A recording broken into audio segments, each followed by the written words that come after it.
everyone, welcome back to my channel. My name's Megan and today I've got a very interesting topic to talk about. Recovery from chronic dizziness can actually be so much more simple than we think. As human beings, we tend to overcomplicate things quite a bit, especially because all the information online is like, do this, do that, do that. There's 1,000 things that you could possibly try, and I'm not saying that those things don't work.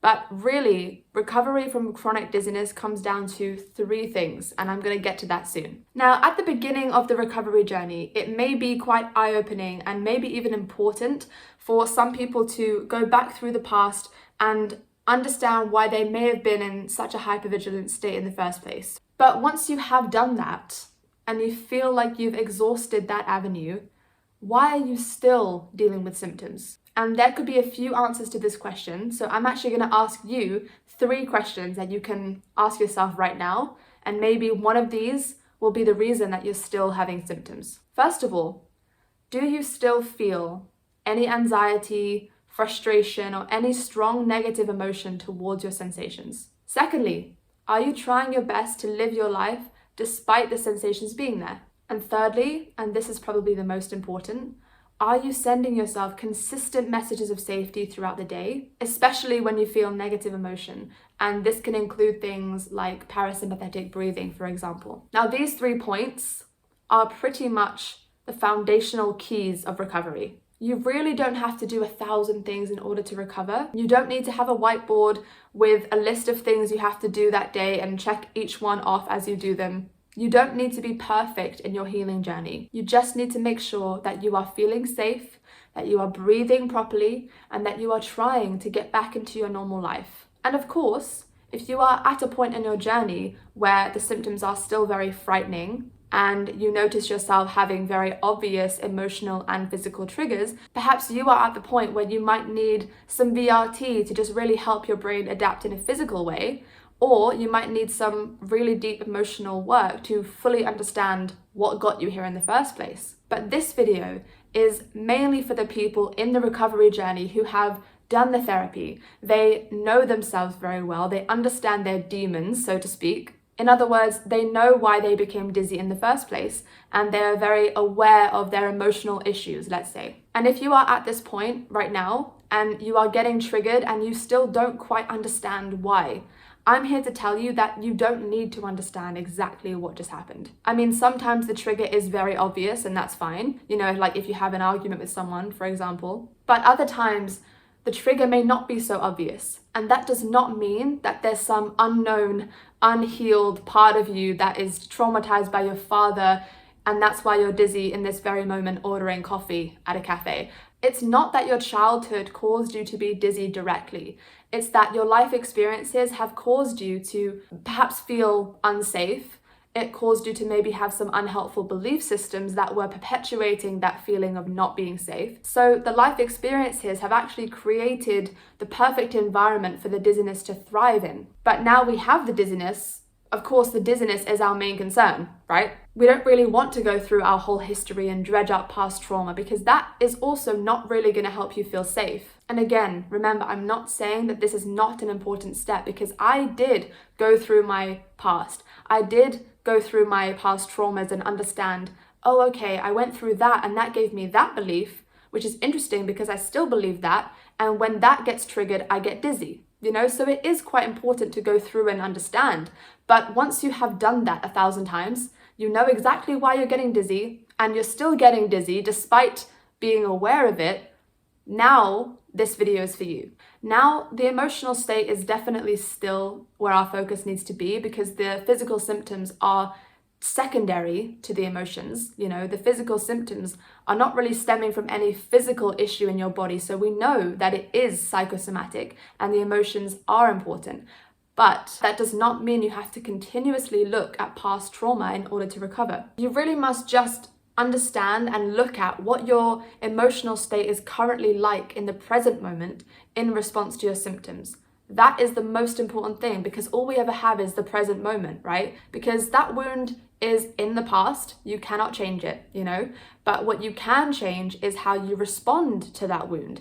You can change how you respond to the situation or to the person. You can change how you respond to the symptoms. And slowly, baby steps, you must try to gradually shift this emotional state day to day, even moment by moment, if that's what it takes for now. Taking the time to notice how you respond to symptoms in the moment and noticing where you feel that emotion in your body, and then turning towards that space in your body, sending it love, and then continuing on your day. And you can also include some parasympathetic breathing into that moment, because that is really going to be helping to lower the overall stress response, that fight or flight mode, right? So recovery really comes down to 3 things. Shifting how you respond to symptoms, giving yourself messages of safety every day, and trying your best to live your life as normally as your symptoms are allowing you. And again, if you are at a stage where you are extremely anxious, maybe this step is not quite where you're at yet. Maybe you do need to take some more time to fully understand yourself and your core beliefs, and your beliefs in general about your ability to recover, and maybe even asking yourself if you have ever felt safe in your body. But those 3 steps I mentioned were exactly what I started to do,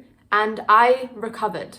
Because otherwise I would drive myself insane and spend ages trying to figure out what unhealed part of me is reacting to this situation and causing me to get dizzy, right?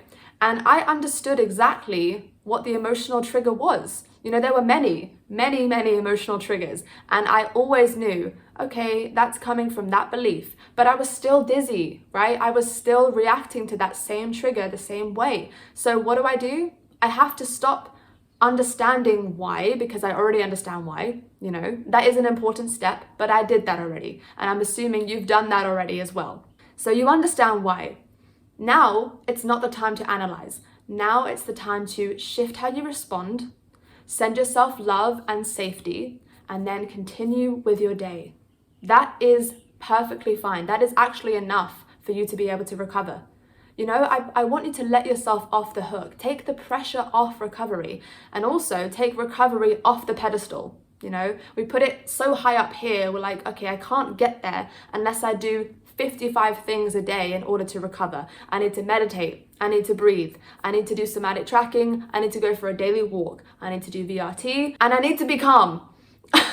We can't be calm and have a list like that to get through. It's just so much pressure. It's so stressful on the body. We really don't need to be the perfect student here. All we really need is these 3 things every single day, and gradually that will start to make an impact. So the underlying theme of all of your triggers, really, emotional and physical, is that your body does not feel safe in that moment. So yes, you could spend time understanding exactly what just happened, because of course we don't want to keep on reliving the same wounds. But I believe that if we can feel safe in general, make our daily practice one of feeling safe and calm, then those wounds won't even be that prevalent anymore anyway. So we don't always have to work on the exact wound. And that's good, because sometimes we have no idea what that wound is. And if you do know what the wound is, that's cool. But still, the underlying theme of that wound is not feeling safe, right? So the most important aspect to recovery is just feeling as safe as you can feel right now. And that's also where somatic tracking comes in really handy, because that's going to be helping you to overcome the fear of the symptoms themselves. It can really help you to actually rewire your responses and how you feel in the moment when you are noticing your symptoms. And of course, parasympathetic breathing is my all-time favorite technique, because it helps to immediately lower that stress response. And then just living your life as normally as possible. And I don't mean living a normal life. I just mean living your life as normally as your symptoms are permitting you in the moment. And I would love it if you could gradually challenge yourself by coming out of your comfort zone maybe every week and seeing if you can do a little more. But that's where I come in as a coach. I help people make goals, and I help you stick to those goals, and we work through your fears and all of that good stuff. So if you are in need of some personal guidance on your recovery journey, please don't hesitate to reach out to me. You can message me in the comments below, or you can email me, or you can DM me on Instagram. And also, do not forget that I have an amazing comprehensive online guide that is now published on my new website. It was kind of being transferred over. It has literally everything that I did in order to recover, and then some, because I added more and more and more the more I learned. And you will also get a free one-to-one session with me. You will have access to all updates, lifetime access, and you will also have access to monthly live group coaching calls as well. The link for all of that is in the description below. Thank you so much for watching. I really hope this was helpful. I hope it helped to encourage you and take the pressure off. You know, you're doing just fine, I promise. Okay, I'll see you next time. Bye.